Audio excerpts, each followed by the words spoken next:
Southern wine that needs just a little bit of salt.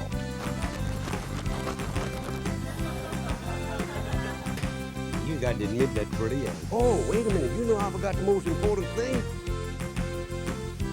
Yeah. Oh, it's looking good. I guarantee that's a fine one. Ooh, boy.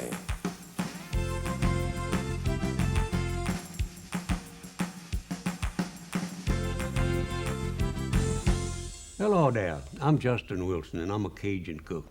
Me, I got a cooking show on television, and this is how it happened. I was sitting in a little restaurant in Denham Springs, Louisiana, right outside of Baton Rouge, when a young man walked up to me and said, "Mr. Wilson, my name is Bob Rowland, and I am with Mississippi ETV." I said, "Bob, that don't spell a doggone thing." He said, "No, but it stands for Mississippi Educational TV, and we would like for you to do a cooking show for us." I said, "That was 1971. I told him, "You must be crazy to think I can cook on television." He said, "I might be, but I believe we could have a good show." And I hope we did. It had to be the first Cajun cooking show on television. It's now the silver anniversary of the creation of my first TV cooking series.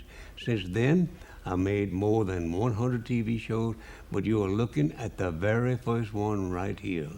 Hope you enjoy looking back at them as much as I enjoyed cooking for them.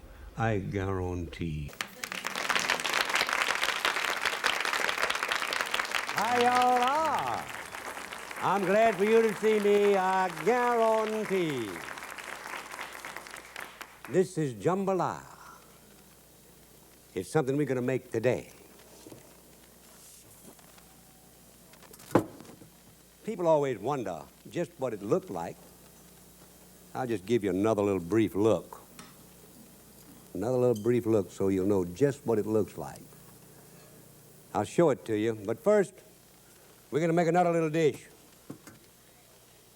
You got to be brave to name a dish after yourself, I'll guarantee.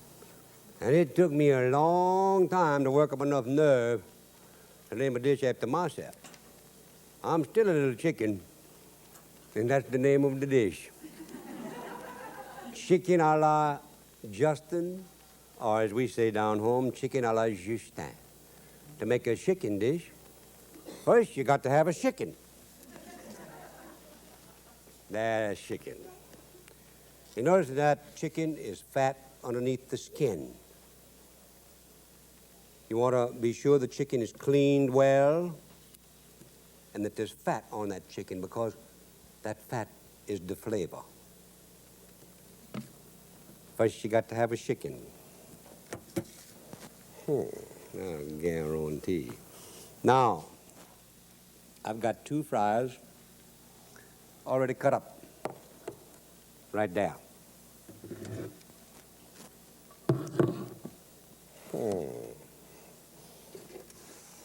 Got everything all ready. Whew, boy. Don't that nice? I guarantee. First, we're going to salt and pepper this chicken. But before we do that, we're going to put some olive oil on this pan. We'll put that on there. And people ask me a great deal, say, "How come you use olive oil?" Well, first thing, I like it. That's one reason. Another thing, it's good, it's healthy. It's not as greasy as some other oil that you might use. And we put that in there. Now we're going to put this chicken in there. That's the easiest way to salt and pepper it. I think we kind of, but maybe in this one right here, these are small fries. Oh, those are pretty. And I always put that, those gizzard where I can find that because I like that myself. And for my wife, Sarah, I got to put that liver where I can find that because she likes that. These hearts we put in there because I like those myself, too.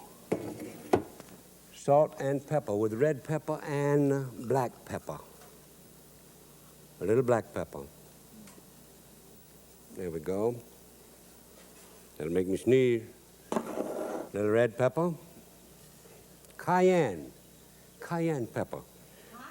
Ooh, yeah, I guarantee that's hot.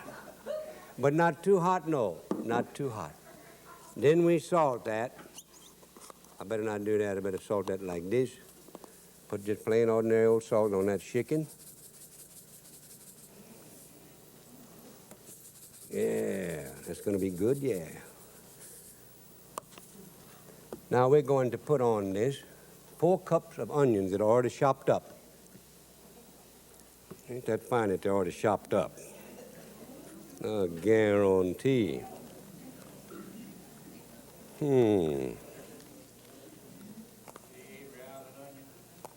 Now that'll open your sciences up, I guarantee you that.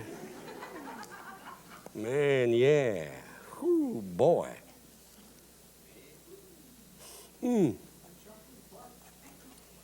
Those chopped so nice. And then we're going to put about a cup of shallot or green onions. You know, that's the same fellow invented these that invented twin beds, I guarantee. Oh, yeah. And then we're going to put 1 cup of chopped celery.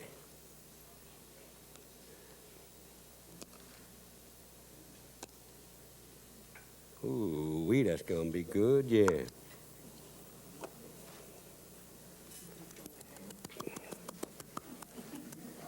Now, 1 chopped bell pepper, not too big.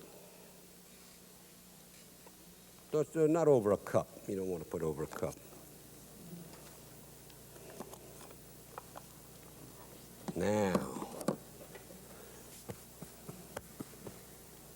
And about 2 cups of parsley. Most people think that parsley is something just to garnish something with, but that ain't the way it is now. Parsley has a very fine seasoning value. And you chop parsley up, you chop the leaf and the stem too, because the stem has a little different flavor than the leaf. And it's absolutely delicious as far as seasoning, and it's healthy too. Hate like the devil to tell anybody that, they may not want to use it. But it's real good for you, as well as being a beautiful, beautiful garnishment. Get that cleaned off there as I go along. This is pimento. This pimento is in strips and make things look pretty. But it also too, it's got some seasoning value to it. It's a pepper. A pimento, nothing in the world but a certain type of pepper. And it looks so pretty, but also it has a fine, fine seasoning value. Whoo-wee. It's good enough to eat right now before we cook it.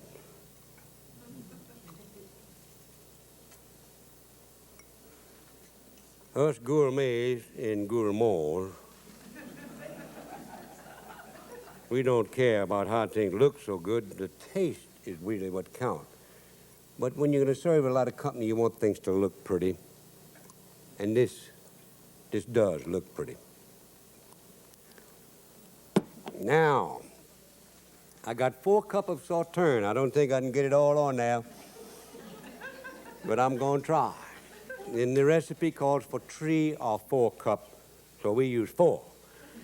And that always reminds me of a story. I can't help but talk about a story.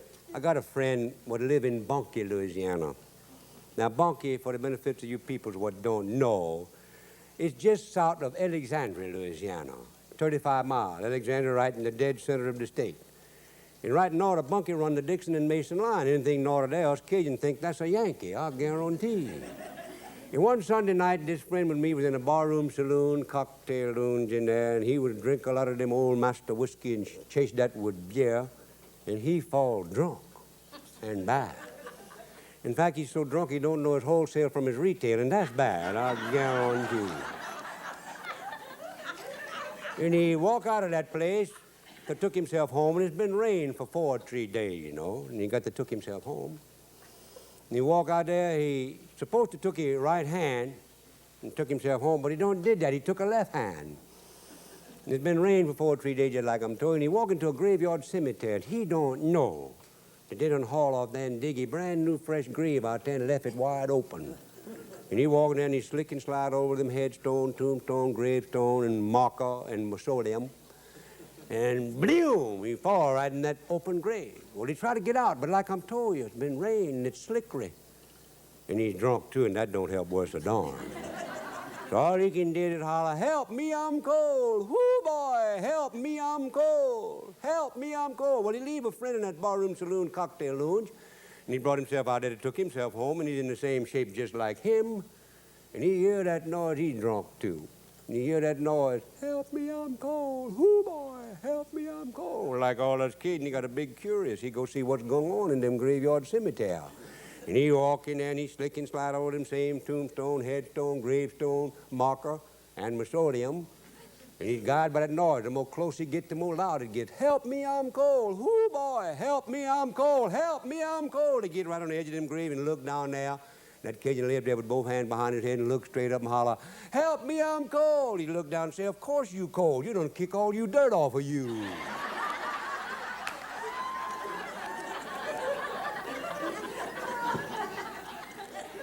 We take this wine now, and we put well, we got to put a dash of that Louisiana hot sauce. This is cayenne hot sauce, not Tabasco hot sauce, made from the cayenne pepper. Dash, 1, 2, 3, dash.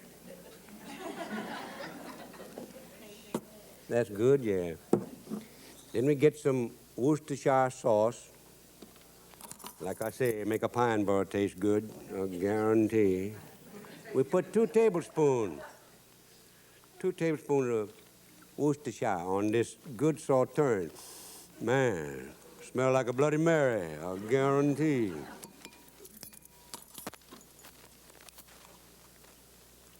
Let me move this out of my way. And we stir that up good.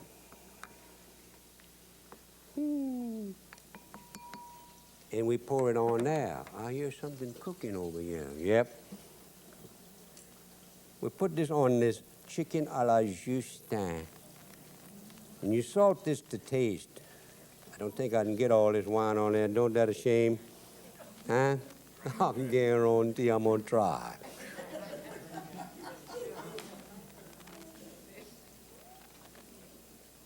I got a smaller casserole. It just won't get it.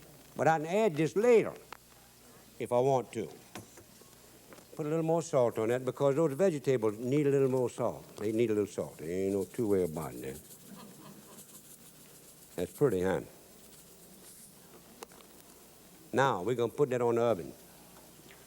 365 degrees. We put it in there uncovered or covered. If you put it on there uncovered, you got to baste it more often, naturally. Put that in there, and we leave that in that oven for about 1.5 hours or 2 hours. And if your oven don't work, like sometimes they don't, like mine wasn't working the other day, well, then you got to haul off there and leave it a little longer. Now, I showed you some jambalaya a while ago, but I never will forgot. I want to tell you this before I go to that jambalaya.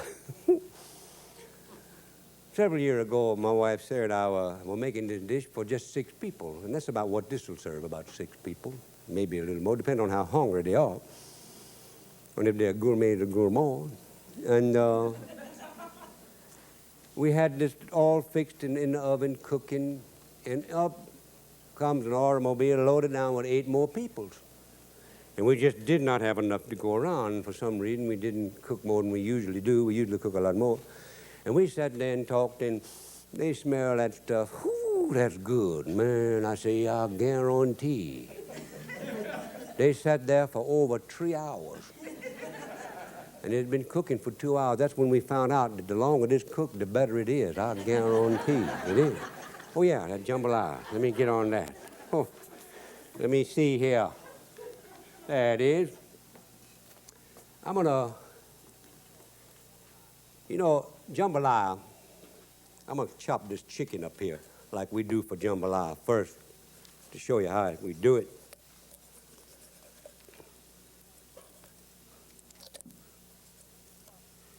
We chop chicken with a meat cleaver for jambalaya because we want more pieces. Now that's a thigh and a leg. And never forget that occasion with me. We went to a restaurant way up north in Shreveport, and a cute little female lady waitress, women came there, and they had said, all the chicken you can eat for $1.50. And he called over there, and he said, would you bring me another thigh and a wing, huh? She said, what you said? He said, would you bring me another thigh and a wing? And she turned to me and said, what's he talking about? I said, all he wants is a thigh and a wing, that's all. You see, I make 4 pieces out of that instead of 2. That's how we chop our chicken up for jambalaya. Let me get this up here. Oh, there we go. There, this chicken is chopped up for jambalaya. Put it there, salt it and pepper it. But we don't have the time to go through all this like we're supposed to. So what we have in here, let me see if I can find it. Yeah, there it is. Oh, yeah, we've got some chicken already brown.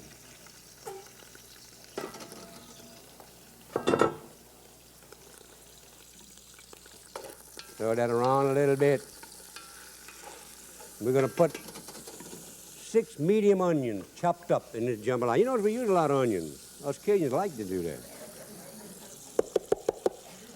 It's in there. Chop that. Let's just get that stirred up real good. We got to do that. We cook these onions until they're clear, what we call clear. Or we saute them until they're tender. It's the same thing. Add the onions. We put 1 tablespoonful of bell pepper. We don't want to change that taste. And 1 tablespoonful of celery. Good old celery. Now stir this up. And we cook it all till it's clear. That smells good already, I'll guarantee. Well, right now I'm going to change this pot so I can show you another phase of this, to be sure that you learn how to make jambalaya. In this pot, we got the onion and bell pepper and celery all cooked till it's clear. We're going to haul off here and add some sausage. We usually brown this in with the chicken. We'll add this in here and stir it up too.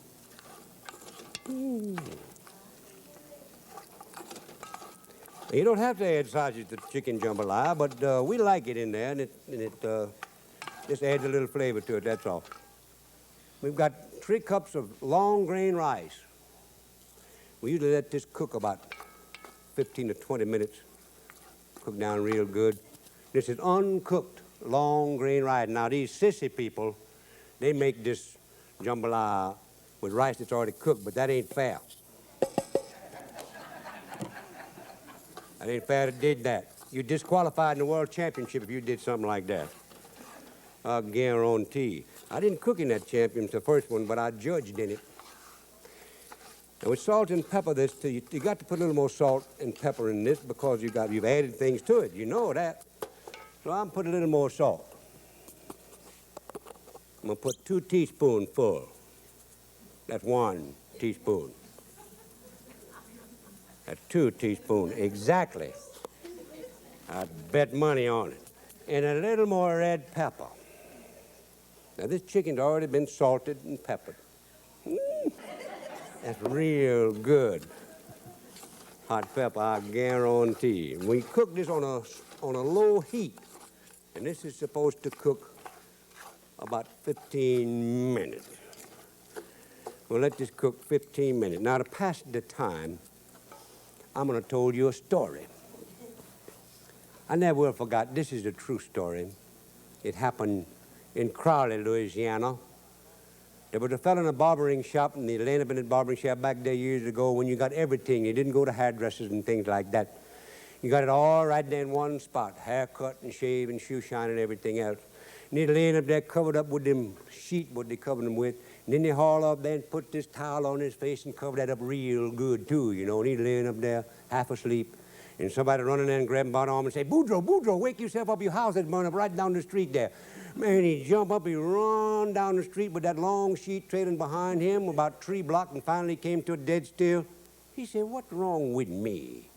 In the first place, I ain't got no house. In the second place, my name ain't Boudreaux, too. You see how fast that time go, huh? That 15 minutes done up. And right now, I'm going to put 4 cups of water on that. There's 4 cups of water already measured on that. I'm going to put that in there. I'm going to stir that real good, too, I'll guarantee. And I'm going to put some garlic on that. Got to put some garlic. Whew, man, there is the secret. Not after you eat it. I guarantee. Now, the reason I wait to put that garlic in there is because if you don't wait, if you put that garlic in there with other stuff, it gets hard, loses its seasoning value, and it's actually no good. But it'll season it fully like that. Now, you stir this real good, bring it to a good boil, and then you cover that pot. Put the lid on there, just like that. Be sure there's no air holes. And you let it simmer for about an hour, and you keep it covered.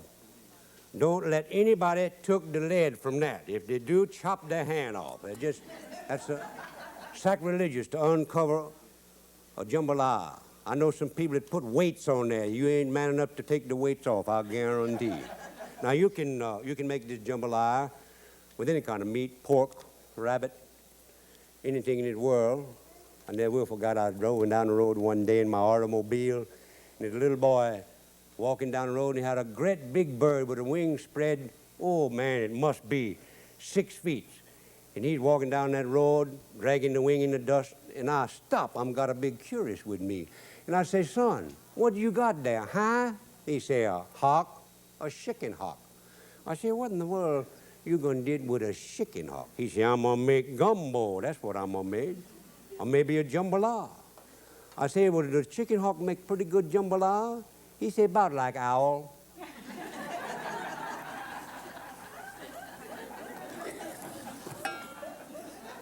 Ooh, boy.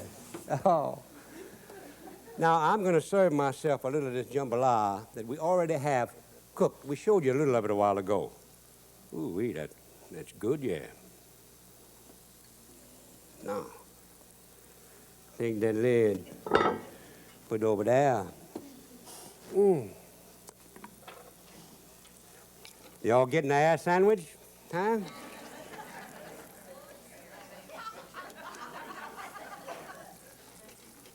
That ass sandwich is good.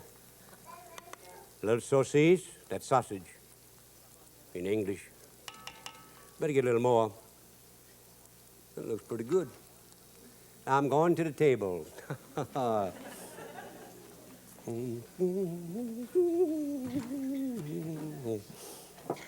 First, I'm going to get me a little rice to put here on this. Even though I got jambalaya, I got another dish here I want to serve with this rice. Then I'm going to get me a little mustard green I got cooked. Let me get that where I can show that with you. Isn't that pretty? We cooked that, too. We cooked that mustard green with a little wine. Put that on there. Then we get a little chicken a la Justin. That a second joint is. No, that's not. That's a back. I like that, too. I didn't know there's anything but backs and wings and all that stuff until I got there. Isn't that fine? Now, sit myself down, pour some wine, and I want to tell you a story. Years ago, north of Lake Charles, Louisiana, where those beautiful pine trees meet the swamp, There's an old fella live up there, not all that old. He had a family, a lovely family. And he lived up there with his wife and his two little boys cheering. And they're wonderful cheering, but they don't have but one ambition. They want a shoot gun, 10 gauge, to help their papa shot them gooses. And they ain't got no shoot gun, and they poor. But one year, he got a good year on his trap. All he do is trap, you know. And he go to town and he sell everything what he's got, and he get enough money to not only pay his bill, but also to bought one shotgun. And he do that, just bought one shoot gun. And he told him, now look, I don't want some fighting over this. Oh no, we won't. And there's just 13 months difference between those boy age. So they go home, and they don't got some shells, so they go get some hen eggs. And they go trade that for one shoot gun shell. That's all they got, just one shoot gun shell. And they go to hunt. And it's been a long time ago. They'd never seen an automobile in their life. And the little boy was kind of scared for that gun, and he told his oldest brother, say, look, I'm going to let you shot that first. His oldest brother said, okay, that's sweet with you, I guarantee. So they go out there, and they look for something, but they don't find something. The lapin, that's rabbit in French, you know, no rabbit. And here come the very first automobile they never saw before again in their life. Whoo! A Model T Ford. Down that dirt road, dust raised up, you can see it for 10 miles. Look like a tornado to them, and they scared to death. They don't know what in the world that is. And that little boy say, brother, what that is, huh? His brother say, me, I don't know, but I'm gonna get him, I guarantee. Little brother say, you gonna shot him? He say, I guarantee I'm gonna shot him. You hide behind them tree over there. I'm gonna get behind this tree right over here. And when he brought himself by, shoom, I'm gonna let him have it, I guarantee. His brother say, okay. He run, get behind that tree, and his big brother get there with that 10 gauge shoot gun, put it up against the tree in case it kick, and it kick, you hear? Here come a man by, dressed all in a duster with goggles and a cap on. He run by there, and that little old boy, 13-year-old, blew! Well, that man run off the road, turn that Model T Ford over, jump out, and just run as fast as he can across the wood. And the little brother ran up to his older brother. He's 12. He says, brother, did you get him? Huh? He said, I don't know, but I made him turn that man loose, I guarantee.